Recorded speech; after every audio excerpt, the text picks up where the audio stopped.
Em uma época de profundas mudanças políticas, colapsos espirituais e ameaças militares por todos os lados, uma figura se levanta em meio ao caos.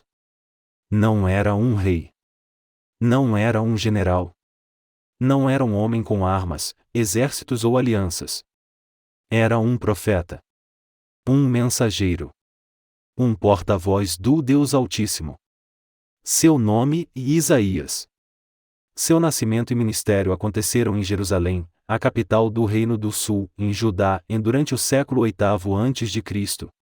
E sua voz ecoaria por séculos. O cenário era alarmante.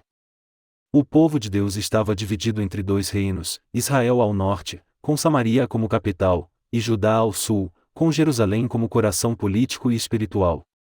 A unidade dos dias de Davi e Salomão já não existia. Agora, cada reino seguia seu próprio caminho, e na maioria das vezes, esse caminho era de decadência, idolatria e injustiça. Isaías surge no período em que 4 reis governaram Judá: Uzias, Jotão, Acais e Ezequias. É exatamente isso que está registrado em Isaías 1:1, em visão de Isaías, filho de Amós, que ele teve a respeito de Judá e Jerusalém nos dias de Uzias, Jotão, Acais e Ezequias, reis de Judá. O profeta era filho de Amós, uma figura sobre a qual sabemos pouco além do nome. Mas o nome de Isaías carrega um peso simbólico e teológico imenso, e Yeshayayal, em hebraico, significa Yahvé a salvação. Seu nome era a essência de sua missão em anunciar salvação em meio ao juízo iminente. Isaías provavelmente nasceu durante o reinado de Uzias, um tempo de relativa paz e prosperidade econômica em Judá. Uzias governou por mais de 50 anos, e sob seu comando, Jerusalém floresceu. Havia estabilidade externa, avanços agrícolas, fortificações militares e um senso de confiança nacional. Mas a aparência de estabilidade escondia uma podridão crescente. A religiosidade virou formalidade. O culto a Deus havia se misturado com práticas pagãs. Os ricos oprimiam os pobres. Os juízes eram subornados. E os sacerdotes profanavam o templo com rituais vazios. A nação caminhava com passos silenciosos rumo ao juízo. Foi no ano da morte do rei Uzias que Isaías teve a visão que marcaria sua vida para sempre. Esse episódio, descrito no capítulo 6 do seu livro, é uma das passagens mais poderosas e dramáticas das Escrituras. Isaías estava no templo, e talvez participando de uma cerimônia, talvez sozinho em oração, e quando algo sobrenatural aconteceu.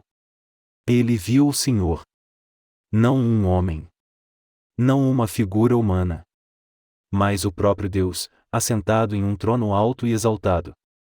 Suas vestes preenchiam todo o templo, e ao redor dele estavam os serafins e seres angelicais de 6 asas que clamavam incessantemente: Santo, Santo, Santo é o Senhor dos exércitos, toda a terra está cheia da sua glória. As bases do templo tremeram.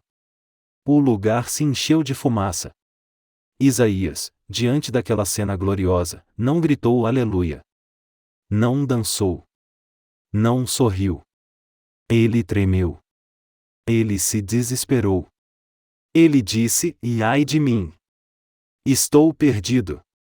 Porque sou um homem de lábios impuros, e habito no meio de um povo de impuros lábios, e os meus olhos viram o Rei, o Senhor dos exércitos. Aqui, Isaías não se esconde atrás de sua vocação ou linhagem. Ele se reconhece pecador, indigno, impuro. E mais, ele vê no povo ao seu redor a mesma contaminação espiritual. Era um povo que conhecia o nome de Deus, mas havia se afastado do seu coração. Mas Deus não rejeita Isaías. Ele não o destrói. Pelo contrário, envia um dos serafins com uma brasa viva retirada do altar, que toca seus lábios e diz: eis que isto tocou os teus lábios, a tua iniquidade foi tirada, e perdoado o teu pecado. Esse ato simbólico não era apenas purificação. Era consagração. Era Deus dizendo: e agora você está pronto. Então Isaías ouve a voz que ecoa do trono: a quem enviarei? E quem há de ir por nós? E a resposta vem sem hesitação: eis-me aqui. Envia-me a mim. Esse momento marca a transformação definitiva do homem comum em profeta extraordinário. Isaías é purificado, chamado e enviado, e não por vontade própria, mas por um Deus que invade sua realidade e o comissiona diretamente. É interessante notar que a visão do Senhor acontece após a morte de Uzias. Ou seja, o rei da terra morre, mas o rei dos céus aparece em glória. Essa é uma lição atemporal: os reinos humanos caem. Os governos mudam. Mas o trono de Deus permanece inabalável. Com essa visão, Isaías é lançado em uma missão dura. Deus o avisa que ele falará a um povo de coração endurecido, olhos cegos e ouvidos surdos. Sua mensagem será rejeitada. Sua profecia será combatida. Seu ministério será um ato de resistência espiritual num mundo em rebelião. E mesmo assim, ele diz: envia-me. A partir desse ponto, Isaías passa a ser não apenas uma testemunha dos eventos que viriam, mas também uma voz que clama contra o pecado, contra a corrupção e contra a idolatria. Um eco da vontade divina no meio de um povo rebelde. O chamado do profeta Isaías nos lembra que os momentos de crise, desordem e colapso podem ser, na verdade, o cenário ideal para o surgimento de uma nova direção espiritual. Enquanto Judá mergulhava em alianças duvidosas e pecados encobertos, Deus levantava um homem separado, purificado, e com uma missão clara em falar mesmo quando ninguém quer ouvir. O cenário externo ficava cada vez mais ameaçador. O Império Assírio crescia em poder e brutalidade, devastando nações vizinhas com exércitos cruéis e campanhas militares impiedosas.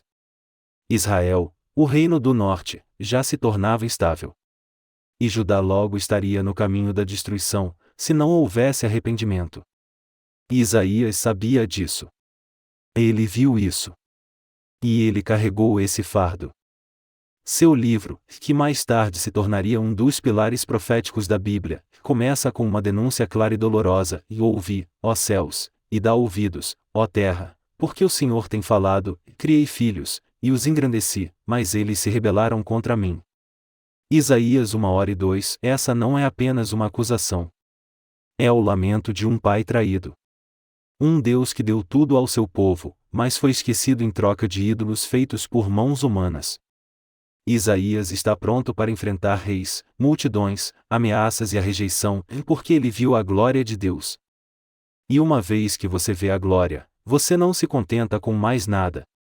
Ele foi marcado pela santidade, chamado pela graça e comissionado para uma missão impossível, humanamente falando, mas garantida pela autoridade divina. Assim começa o ministério de Isaías. Não com promessas de sucesso terreno, mas com um toque de brasa, uma visão do trono e uma ordem clara e fala. Mesmo que ninguém ouça. Após o chamado dramático no templo, Isaías iniciou sua missão em uma fase crítica do reino de Judá. O cenário político se agravava, a corrupção se alastrava e os líderes rejeitavam a soberania de Deus. E agora, no trono, estava Acais, um rei cujo nome se tornaria sinônimo de fraqueza espiritual, decisões apressadas e consequências trágicas. O confronto entre esse rei e o profeta revelaria não apenas a tensão entre fé e pragmatismo político, mas também traria à luz uma das mais poderosas profecias messiânicas de toda a Bíblia. Acais era filho de Jotão e neto de Uzias. Diferente de seus antecessores, ele não buscava o Senhor. Era jovem, inexperiente, e tomado por medo. Desde o início de seu reinado, foi confrontado com uma grave ameaça militar, uma aliança formada entre dois reinos vizinhos, em Israel, sob o comando do rei Persa, e a Síria, também chamada de Arã, liderada por Rezim. Essa coalizão pretendia invadir Judá, derrubar Acais e colocar no trono um fantoche que obedecesse aos seus interesses. O livro de 2 Reis 16 e Isaías 7 relatam que Acais, em pânico, decidiu buscar ajuda no pior lugar possível, em Assíria, o império mais impiedoso do mundo antigo. O rei enviou mensageiros ao monarca assírio, Tiglat-Pileser III, oferecendo prata, ouro e submissão total em troca de proteção. Judá se venderia como vassalo, perdendo liberdade, dignidade e fé. Isaías, indignado, confronta o rei com firmeza. Ele o encontra em um momento decisivo, diante do aqueduto superior, inspecionando a cidade em busca de estratégias defensivas. Ali, o profeta traz uma palavra do Senhor: tem cuidado e fica tranquilo. Não temas. Não se desanime por causa desses 2 pedaços de tições fumegantes. Isaías tenta acalmar Acais, dizendo que a ameaça de Israel e Síria não prevalecerá. E então, num gesto extraordinário, Deus manda oferecer um sinal. O profeta declara: pede ao Senhor, teu Deus, um sinal, quer seja embaixo, nas profundezas, ou em cima, nas alturas. Mas Acais, já decidido a confiar na política e não na fé, recusa. Com falsa religiosidade, diz que não quer tentar o Senhor. Isaías, então, pronuncia uma das profecias mais emblemáticas da história bíblica: ouvi, pois, ó casa de Davi, não vos basta fatigardes os homens, mas ainda fatigais também o meu Deus? Portanto, o Senhor mesmo vos dará um sinal, e eis que a Virgem conceberá, e dará à luz um filho, e chamará o seu nome Emanuel. O nome Emanuel significa Deus conosco. Esse anúncio, feito em meio a uma crise geopolítica e à incredulidade do rei, ultrapassaria séculos, atravessaria o exílio e encontraria eco no Novo Testamento, quando o anjo Gabriel declara a Maria que ela conceberia o Salvador do mundo. Isaías, no entanto, não parou aí.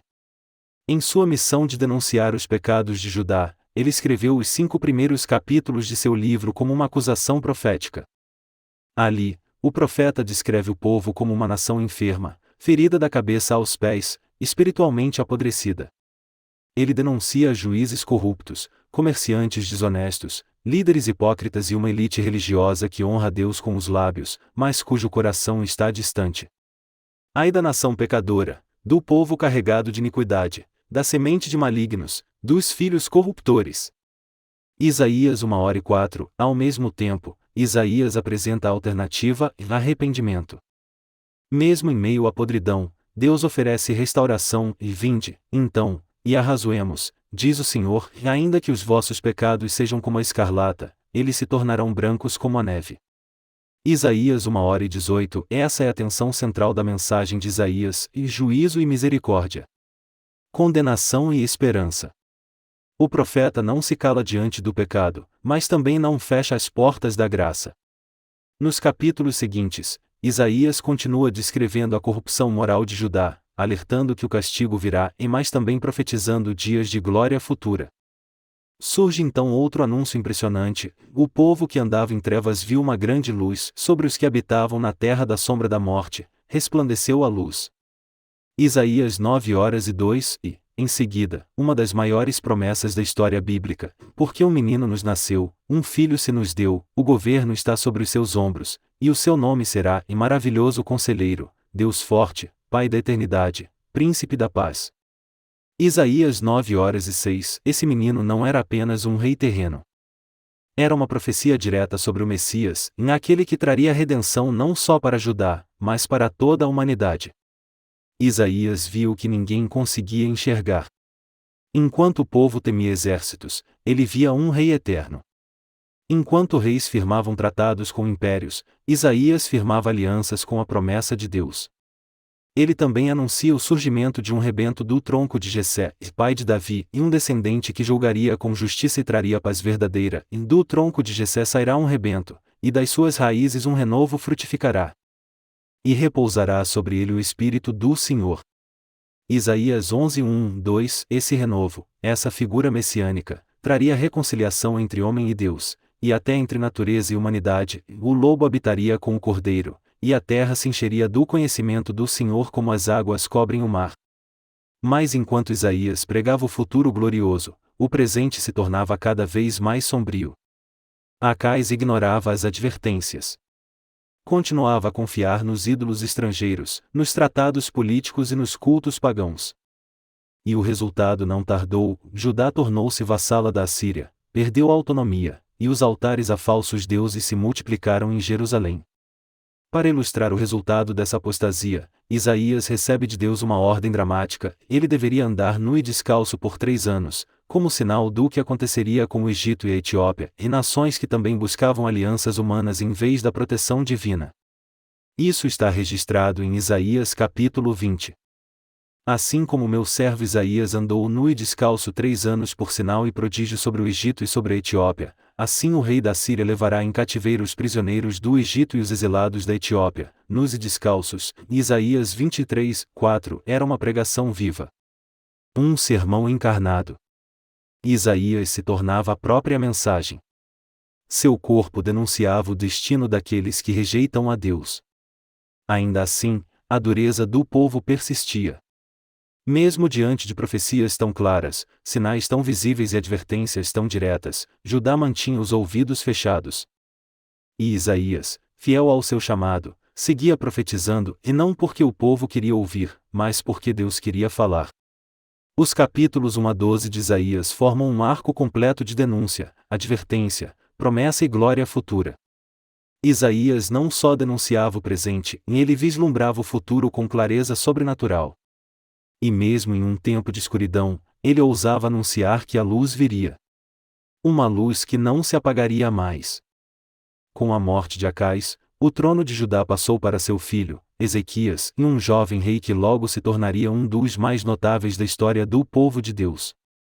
Ao contrário de seu pai, Ezequias decidiu romper com as alianças impuras, restaurar o culto ao Senhor e devolver a Judá a dignidade espiritual. Seu reinado seria marcado por reformas corajosas, fidelidade a Deus, e, acima de tudo, uma das maiores provações já enfrentadas pelo Reino do Sul, o cerco de Jerusalém por parte do império mais temido do mundo e a Assíria. Ezequias começou seu governo com ousadia. Ele removeu os altares idólatras construídos por Acais, destruiu os postes sagrados dedicados a Azerá, quebrou a serpente de bronze que o povo havia começado a adorar como um ídolo e restaurou o templo em Jerusalém. Promoveu uma grande celebração da Páscoa, convidando até mesmo habitantes do Reino do Norte para participarem. Era um tempo de renovação. Um sopro de esperança pairava sobre Judá. Isaías, agora um profeta veterano, viu com bons olhos esse novo momento. Ele tornou-se conselheiro direto do rei, orientando não apenas decisões espirituais, mas também questões políticas. Isaías sabia que Judá não precisava de alianças com potências estrangeiras. Precisava de fidelidade. Precisava de temor. Precisava do Senhor. Mas o tempo de paz seria breve. No cenário internacional, a Assíria continuava a expandir seus domínios. Tiglat-Pileser III já havia morrido, e agora o trono estava nas mãos de Senaqueribe, um rei ambicioso, implacável e estrategista. Em pouco tempo, ele iniciou uma campanha para subjugar toda a região, incluindo Judá. As primeiras cidades caíram uma a uma. Laquis, uma das fortalezas mais importantes de Judá, foi completamente destruída. O exército assírio, temido por sua brutalidade e eficiência, cercava Jerusalém. Os relatos bíblicos e as inscrições arqueológicas assírias confirmam o poder dessa máquina de guerra. Era um exército que marchava com precisão, armaduras reluzentes e uma fama de invencibilidade. Diante dessa ameaça, Ezequias inicialmente tentou negociar. Enviou mensageiros a Senaqueribe oferecendo ouro e prata em troca de paz. Inclusive, retirou metais preciosos do templo do Senhor para pagar o tributo exigido. Mas não adiantou. O inimigo queria mais. Queria tudo.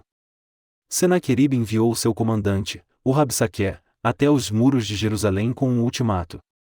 Diante do povo reunido, ele zombou da fé de Judá, humilhou o rei Ezequias e blasfemou contra o Deus de Israel: não confiem no Senhor, dizendo: o Senhor nos livrará. Algum Deus das nações conseguiu livrar sua terra das mãos do rei da Síria? O clima em Jerusalém era de desespero. Os oficiais do palácio pediram que o Rabsaqué falasse em aramaico, em uma língua que o povo não entenderia. Mas ele recusou. Gritou em hebraico, para que todos ouvissem e tremessem. A estratégia era clara: minar a moral, destruir a fé, quebrar o espírito de resistência. Ezequias, ao ouvir esse relato, rasgou suas vestes em sinal de luto e humilhação. Cobriu-se com pano de saco e foi ao templo. Mas ele não parou por aí. Ele enviou mensageiros ao profeta Isaías com um pedido de socorro. A resposta não tardou. Isaías, em nome do Senhor, falou com autoridade: e não temas por causa das palavras que ouviste, com as quais os servos do rei da Síria blasfemaram contra mim. Eis que porei nele um espírito, e ele ouvirá um rumor, e voltará para sua terra, e farei que caia morto a espada na sua própria terra. Isaías 37, 6, 7 era uma promessa. Um decreto divino. A guerra que se aproximava não seria vencida com espadas, mas com a palavra do Senhor. Senaqueribe, no entanto, ainda não havia recuado. Ele escreveu uma carta a Ezequias, desafiando abertamente o Deus de Israel. Nela, dizia que nenhum Deus havia sido capaz de resistir à Assíria, e que Jerusalém teria o mesmo destino das outras cidades. Ezequias, então, fez algo extraordinário. Ele subiu ao templo com a carta em mãos, abriu-a diante do altar e orou: Ó Senhor dos exércitos, Deus de Israel, que estás entronizado entre os querubins. Só tu és Deus sobre todos os reinos da terra. Inclina, ó Senhor, o teu ouvido e ouve. Abre os olhos, ó Senhor, e vê. Ouve todas as palavras de Senaqueribe, as quais ele enviou para afrontar o Deus vivo. Isaías 37, 16, 17 Ezequias não pediu armas. Não convocou reforços. Ele pediu a intervenção divina. Colocou sua confiança onde realmente importa, no trono eterno do Senhor dos Exércitos. Isaías volta a se manifestar. Com a voz do céu, declara que Deus ouviu a oração do rei e que Jerusalém não será tocada. Senaqueribe será derrotado não por força humana, mas pela mão de Deus. Pelo caminho por onde veio, voltará. E nesta cidade não entrará, diz o Senhor. Porque eu defenderei esta cidade, para livrar, por amor de mim e por amor do meu servo Davi. Isaías 37, 34, 35 A tensão era máxima. O cerco continuava. Mas naquela noite, algo sobrenatural aconteceu. A Bíblia relata em 2 Reis 19 horas e 35 que, então, naquela mesma noite, saiu o anjo do Senhor e feriu, no arraial dos assírios, 185.000 homens, e quando se levantaram pela manhã, eis que todos eram cadáveres. Foi uma intervenção divina direta. Sem batalhas. Sem espadas levantadas por mãos humanas. Apenas o poder do Altíssimo destruindo o inimigo que se levantou contra seu nome. Senaqueribe, humilhado, voltou para sua terra, e lá foi morto por seus próprios filhos, como Isaías havia profetizado. Essa vitória não foi apenas militar. Foi espiritual. Foi uma declaração pública de que o Deus de Israel não é como os ídolos das nações. Ele ouve. Ele vê. Ele age. A partir desse episódio, a fé do povo de Judá se fortaleceu. Ezequias foi reconhecido como um rei piedoso. Isaías foi consolidado como profeta nacional. A aliança entre rei e profeta tornou-se um modelo de cooperação entre liderança política e voz espiritual. Mas a história de Isaías com Ezequias ainda teria mais um capítulo marcante. Pouco tempo depois, Ezequias adoeceu gravemente.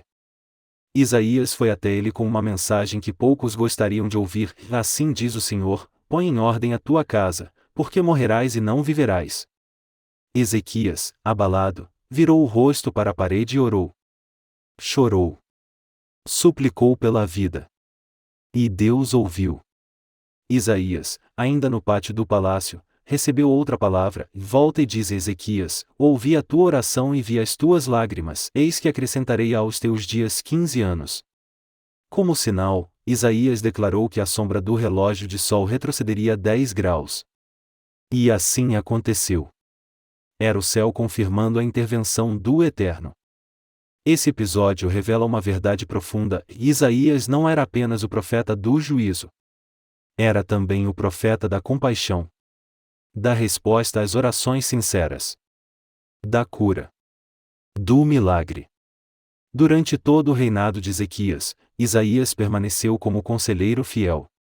Suas mensagens, visões e advertências moldaram a política e a fé de Judá. Ele foi, literalmente, a voz de Deus em meio ao caos. Mas o tempo de paz também passaria. E, após a morte de Ezequias, uma nova e sombria fase se aproximaria do trono. E Isaías, mais uma vez, não fugiria do seu chamado. Após anos de fidelidade e batalha espiritual ao lado de Ezequias, o profeta Isaías enfrentaria a fase mais sombria de sua vida e talvez a mais solitária. O rei justo havia morrido, e no trono de Judá subia seu filho, Manassés. Um jovem rei que levaria a nação a um abismo de apostasia, idolatria e perversão nunca antes visto. Isaías, agora mais velho, carregava décadas de ministério nas costas. Havia enfrentado reis, profetizado contra impérios, sido voz de juízo e esperança. Mas diante do novo rei, encontraria não apenas rejeição e mais perseguição implacável. Manassés começou a reinar com apenas 12 anos de idade e permaneceu no trono por impressionantes 55 anos, o reinado mais longo da história de Judá. Mas também o mais destrutivo. Segundo 2 Reis 21, ele fez tudo o que era mal perante o Senhor. Reconstruiu os altares pagãos que Ezequias havia destruído. Levantou altares a Baal, construiu altares para todo tipo de ídolo dentro do próprio templo do Senhor, praticou feitiçaria, consultou necromantes e sacrificou até mesmo um de seus filhos no fogo. A cidade santa se tornava um lugar de rituais pagãos, sangue inocente e degradação espiritual. E Isaías, como sempre, se recusou a se calar. Ele continuou a profetizar. Continuou a confrontar. Continuou a denunciar. Mesmo sob o risco de morte. De acordo com a tradição judaica, especialmente em textos como o Martírio de Isaías e o apócrifo Ascensão de Isaías, o profeta foi brutalmente assassinado durante o reinado de Manassés. Segundo esses relatos, Isaías foi acusado de conspirar contra o rei. Como punição, foi levado a um lugar escondido, onde foi amarrado entre duas tábuas e cerrado ao meio com uma serra de madeira.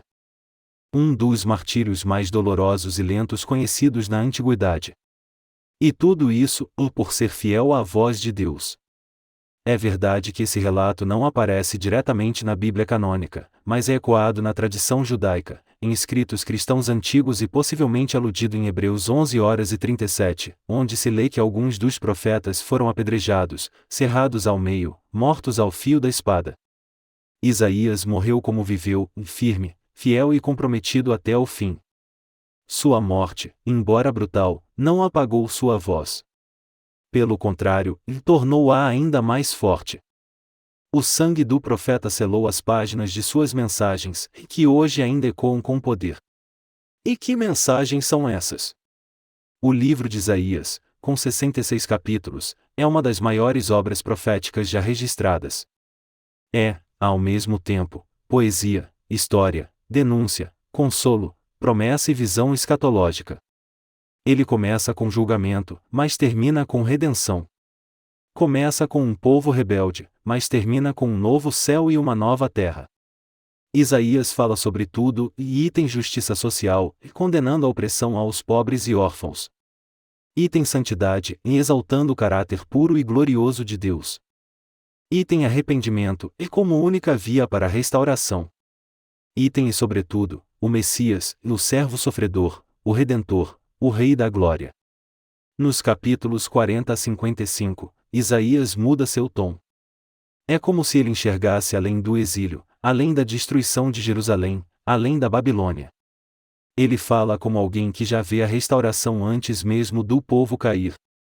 E nesse bloco, surgem os cânticos do servo do Senhor e profecias claras sobre o sofrimento, a morte e a glória do Messias. No capítulo 53, encontramos talvez o retrato mais detalhado da crucificação de Jesus em todo o Antigo Testamento, escrito mais de 700 anos antes de Cristo. Ele foi desprezado e rejeitado pelos homens, homem de dores e experimentado no sofrimento. Certamente ele tomou sobre si as nossas enfermidades e levou sobre si as nossas dores. Ele foi ferido por causa das nossas transgressões e moído por causa das nossas iniquidades. O castigo que nos traz a paz estava sobre ele, e pelas suas feridas fomos curados. Isaías 53:3-5. Essas palavras, lidas à luz da cruz, ganham um brilho eterno. Isaías viu, e no Espírito, e o Cristo sofredor. O Salvador rejeitado. O Cordeiro que seria levado ao matadouro, mas que triunfaria sobre a morte. E o mais impressionante, tudo isso antes mesmo de o povo ser exilado, antes mesmo de Roma existir, antes da cruz ser um instrumento de tortura. O impacto do livro de Isaías transcende o Antigo Testamento. Ele é o profeta mais citado no Novo Testamento. Jesus leu Isaías na sinagoga. Filipe usou Isaías para pregar ao eunuco etíope. Paulo e Pedro citaram Isaías como base para explicar o plano de redenção. Até o próprio João Batista, ao preparar o caminho do Senhor, se identificou com a voz que clama no deserto e descrita em Isaías 40. Mas Isaías não foi apenas o profeta do Messias sofredor. Ele também profetizou sobre o Messias glorioso, o Rei eterno que reinará com justiça, e sobre o dia em que toda lágrima será enxugada, a morte será vencida e o trono de Deus será estabelecido entre os homens. Nos capítulos finais, ele descreve um novo céu e uma nova terra, porque eis que eu crio novos céus e nova terra, e não haverá lembrança das coisas passadas, nem mais se recordarão. Isaías 65:17. Sua visão vai além da cruz. Vai até o Apocalipse. Ele não só viu o início do plano da salvação, ele vislumbrou o final. Isaías, portanto, não foi um profeta qualquer. Foi um dos pilares da revelação divina. Um homem que viveu em meio ao caos, pregou em meio à rejeição, morreu como mártir e permanece como testemunha eterna. Seu ministério atravessa gerações. Sua voz ainda chama o povo ao arrependimento. Suas palavras ainda confortam corações quebrados. Sua esperança ainda acende fé em tempos de escuridão. E mesmo depois de morto, ele fala. Ele continua a proclamar: buscai ao Senhor enquanto se pode achar, invocai-o enquanto está perto. Deixe o ímpio seu caminho, e o homem maligno os seus pensamentos, e converta-se ao Senhor, que se compadecerá dele. Torne para o nosso Deus, porque grandioso é em perdoar. Isaías 55:6-7. O legado de Isaías é um apelo eterno à confiança no Deus que salva, e mesmo quando tudo parece perdido. Ele ensinou que a fidelidade, mesmo em tempos de trevas, nunca é em vão. Ele mostrou que o sofrimento pode ter propósito. E que a esperança, mesmo quando enterrada sob ruínas, pode florescer. Isaías viveu numa época de reinos em queda, de alianças perigosas, de juízo iminente. Mas ele não olhava para os tronos da terra. Ele olhava para o trono celestial. E agora, mais de 2 milênios depois, sua voz continua viva, e nos púlpitos, nos lares, nas escrituras, nos corações que ainda creem. E assim termina a trajetória do profeta Isaías. Um homem marcado pelo fogo de Deus, que não se curvou, não se vendeu e não se calou. Um profeta que, em tempos de crise, ousou dizer: eis-me aqui. Envia-me a mim. Se você chegou até aqui, é porque também sente o chamado. Então não o ignore. Isaías fez sua parte. Agora é a sua vez.